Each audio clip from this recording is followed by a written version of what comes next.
Hello guys, kayo siyempre sa aking mga kapwa Noranyan, meron po tayong good news, no? Ito po ay ang tungkol sa mananambal. Ayan, siyempre pinangungunahan ng ating superstar national artist, Miss Nora Honor at si Miss Bianca Umali.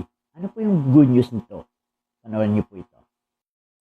Yes, mga kapwa ko Noranyans, ito po yung good news, no? In-announce po mismo sa Facebook page ng BC Entertainment Production na sila po ang nag-produce ng Mananambal na ang pelikulang ito ay kasali sa Jin Seiyo Arigato International Film Festival sa Nagoya, Japan, na gaganapin po sa May 25 at 26 itong taon na to. Ayan.